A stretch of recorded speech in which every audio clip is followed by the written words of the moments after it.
pag sa biyahe, talagang maglaang kayo talaga ng ano, sobrang hirap talaga. Sabi nga nila, difficult road.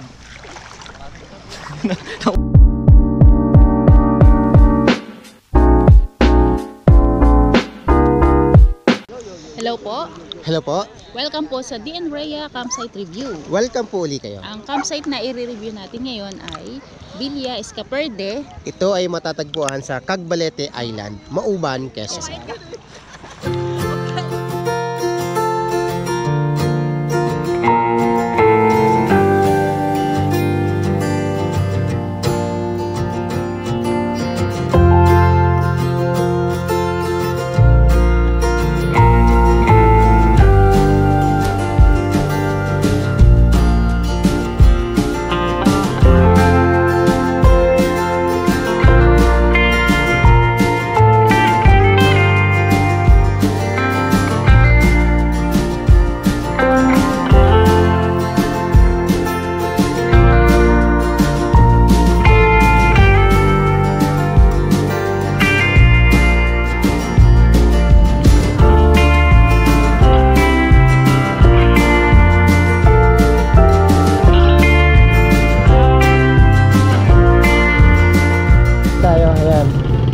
Welcome to Mauban.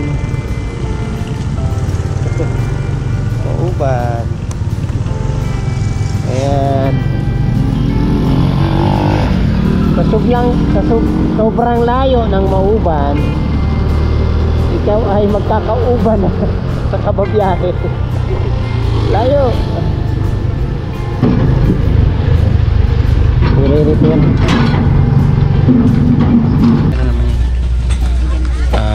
Napuno na yung bangka. Ganito karami yung, so estimate ko mga ano lang ito, 10, 20, 30, 40, 50, 60, 70, mga 70 or 80 katao ang sakay. So patawid na kami ng Cagbalete. So 30 to 45 minutes lang naman. So lahat ay ni-required na magsuot ng vest, SOP nila.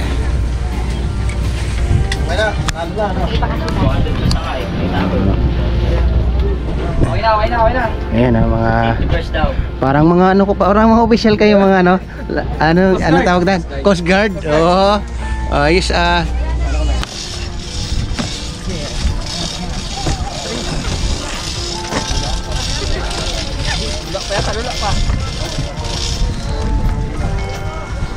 halos nasa 40 minutes lang din ang biyahe.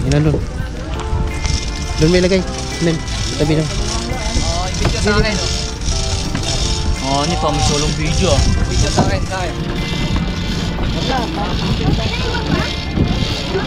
Mayroon box. Baka kay Lorenzo na. Ito kayo si Lorenzo. Nandiyan pa kito. Yung magamit na rin okay na. Oo. Meron pa yan. Nasa sito na. Wala naman. Ando pa yata ulit. Saan nilagay yung ano? Ayun, kaya dito. Tulungan mo.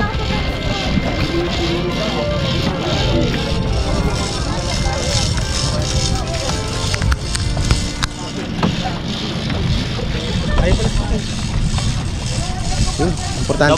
Double check. Ito yung importante. Importante pagkain. Nandiyan pagkain. Yung kahit may iwan si Jess. Ha? Oo, kasi nandun lahat eh. Yan na. Okay na, maboy na lang. Isa. Ang isa. Bukod pa yung gamit pagkabal. Just kunyari may FX. Cherry 300. Kasi 300. Hindi. 6 lang kasi. Tapos paano may gamit pa tayo ulit? Kami na iwanan. Sa kabila din. Bukas magpabang na tayo ng 11:30.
Naiwanan ang box.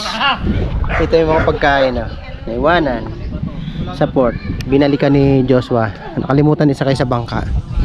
Pero napaka-honest ng mga tao. Nakuha pa namin.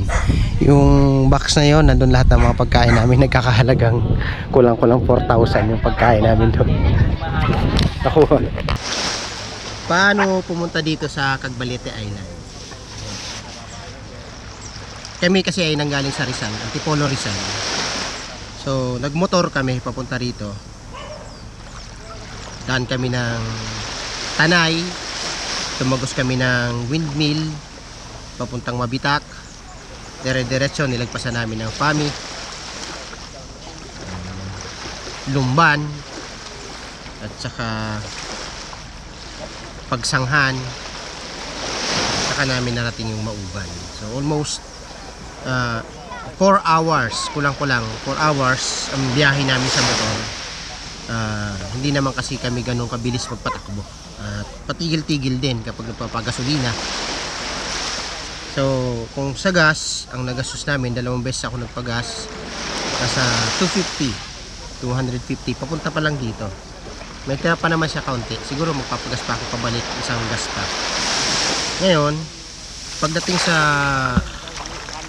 sa port ng Mauban, so kailangan nyo i-park siyempre ang motor o overnight parking. Marami doon nag-o-offer na overnight parking amounting 150 pesos. Safe naman yung motor dahil yung iba bahay lang siya, yung iba naman ay parking talaga. Ngayon pagka-park, pwede na kayong mamalengke ng mga kailangan nyo sa Mauban Market. Ang daming mapapamili na babaunin nyo papunta dito sa island na to. Nagpa-book kami ng sasakyan, bangka. So bago pala magpa-book ng bangka, magbabayad ka muna ng environmental fee na 80 pesos. So, 80 pesos yon. And then sa bangka naman, ang bayad ay 100 pesos. So sa bangka na kami siningil ng 100 pesos, pero yung 80 pesos ay advance na namin na binayaran. So it takes 40 minutes papunta rito. Estimated lang papunta rito sa island na to. So pagdating sa island, may mga habal din. Meron din namang bangka na pwedeng sakyan directly papunta dun sa resort na kung saan kayo nagpa-reserve. Sa ngayon ay pa-high tide pa lang. Katatapos lang ng low tide, ano? Ito yung tapat nila. Yes, kung tatanungin, ang buhangin nila ay fair naman. Hindi naman ganun ka white, di naman ganun ka dark. So, pero pag nasa malayo ka, kung titingnan mo, white na white ito tingnan. Ayan, pinong buhangin nito. Ayan. Ito ay Villa Escaparde. Escaparde is a surname. Ano? Ito ay nandito sa Cagbalete, isa sa mga campsite resort dito. Sa Warico ito, nagdaan din ng bagyo, ay na-damage din ang kanilang mga kubo at nire-rebuild nila uli. Ideal ito sa mga campers, pwede dito dahil 300 nga lang ang tent pitching niya, pero ang overnight ay 100 pesos lang per pax. Okay na. Ito yung area na napili namin, ito kay Teresa. So kami ay 5 tent ngayon na nakapwesto rito. Ito yung tent namin kay Ronel. Dito kami nagkainan kanina. Nandun kay Makoy at kay Jess. Mula dito sa pinakabungad niya, parang net na bed na sarap mahiga dito. Ganitong style. Ngayon lang ako nakita ng ganito. Sa iba ay parang spider, pero dito net talaga. Okay yan. Ito nabutas na, mabigat yata yung nahiga dyan. Mayroon siyang duyan at maliit na volleyball. Ayan, maliit na volleyball. Uy, pwede maglaro mamaya. Ayan, pang lang, for fun lang naman, hindi naman siya standard. So ito ang sinasabi ko, nire-renovate nila. Ito yung tindahan ng may-ari. Pwede ba bang hamok dito? Yes, pwede maghamok dito dahil ay marami siyang puno. Ideal din ito sa hamok. May mga malalaking puno, mayroong maliit. Kayang-kaya naman kung magduduyan ka. Shaded area yung paglalagyan mo ng tent, so no need to bring tarp kung ang tent mo naman ay waterproof. Okay na. Pero syempre kung gusto mo may galawan ka, may tarp talaga. Ngayon lahat ng area ay pwedeng paglatagan ng tent dahil flatten naman talaga siya, no? Maliban lang sa may mga ugat-ugat. Ang hamok pala nila dito ay 100 pesos kung maghahamok ka. Area para sa ihawan, meron dyan. At may lababo dito. So, may source of water naman sila. Ayan, malakas naman. Dito may mga cottages, kubo na pwedeng i-rent. But of course, kung hindi ka naman camping, hindi ka interested sa ganyan. Kung tungkol lang sa campsite, I suggest na itong campground nila ay ligpitin yung mga kalat. Pero dahil nagre-renovate pa nga sila, may mga kalat-kalat pa. May mga kubo sila, A-house. Mga maliliit lang. So may structure pa sila na tinatayo doon, may CR doon. Maraming CR, walang problema sa CR dito. Ayan. Nga lang, syempre, ito ay resort. Hindi maiwasan magkaroon ng video okay. Mabuti na lang at walang nagbibideo okay ngayon. Sa kabuuhan, hindi siya ganun kalaki na campsite, pero kung small group kayo na gusto nyo ay pwede kayo magwalwal, pwede rito. May source of water naman sila at may drinking water sila na binibenta.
Escaperde ay solar lang.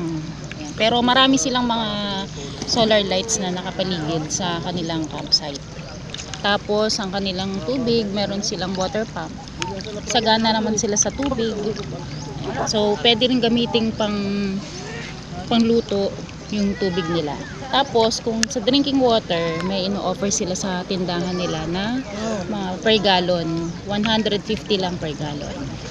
Then ang mga comfort rooms, ang nakita ko lang na comfort rooms, dalawa lang. Meron pa yata sa bandang likod. Then yung internet, wala silang ino-offer na internet, pero malakas ang signal ng Smart, ng Globe, tsaka ng Token Text. Experience namin tsaka recommendation siguro sa biyahe, kailangan hindi kayo mainipin, matatag at matyaga, kasi yung haba ng biyahe sa ganito kaganda na lugar, ano to paraiso kung tawagin ng iba. Kaya't ang score na maibibigay ko ay 97%. Sa akin naman ito ay 98%. At ang total grade ay 98%. Ito ay highly recommended natin sa mga campers na mahilig mag-camp palapit sa beach o dagat. Ang moral lesson na natutunan namin sa campsite na ito ay tungkol sa emptiness. Do not let emptiness swallow you. Remember that there is always someone who can fill you up until you become full again. Feeling empty is a natural thing. There is always a time that you feel longing for something that you don't know or something that you wish that you have. Do not focus on what is missing. Instead, hold on to the simple things that give you happiness, peace, and contentment. Sa bawat nadaraanan natin na kung saan ang lahat ay gusto nating likumin, at habang mas marami tayong naliligo ng mga bagay na hinahangad natin, ay laro natin nararamdaman ang kakulangan sa ating sarili. Subukan natin itapon ang mga bagay na hindi natin kailangan. Subukan natin ang mawalan upang maramdaman natin kung paano ang mapunan. Yan po ang moral lesson na natutunan namin sa campsite na ito. Maraming salamat po sa aming mga subscribers at mga viewers. Abangan niyo pa po ang mga susunod na campsite review na aming gagawin. Maraming salamat po.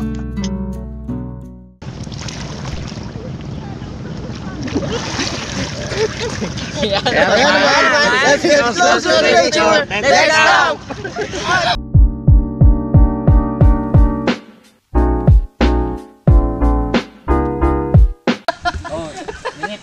Sayang, di mo nakita kanina. Walang video, sayang. Sayang. Yung uling. Kanino idea sana yan? Pinilo pala bitawan eh. Kulang uling yan.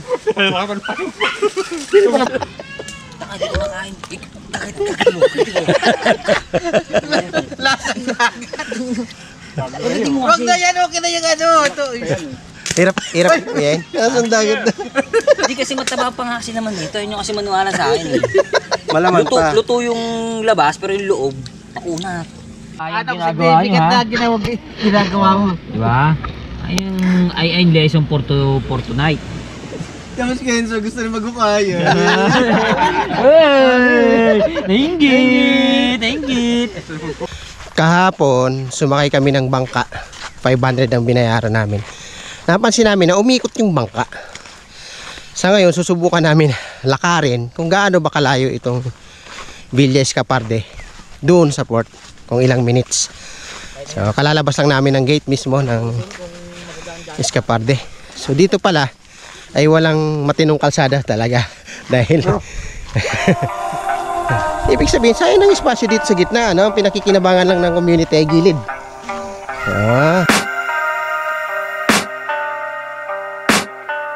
I can hear the demons demons call when they do what they do. And now I feel like taking off, find a place with a view. The pain is never gonna stop if it's controlling you. I know that time can heal it all, I just gotta get through. I just gotta get through, I just gotta get through. Cause I feel like taking off, find a place with a view. The pain is never gonna stop if it's controlling you. I know that time can heal it all, I just gotta get through. Sometimes I feel like all is lost, but I know it's not true. I wanna put up all my walls cause I'm not in the mood, but then I cut myself off from the rest of the room. I know that time can heal it all if you're patient and soon. It can all be worth it, all the searching. Pain is never really permanent, but damn it hurts, man. I could feel all of the turbulence and it's concerning. I've been searching for a purpose.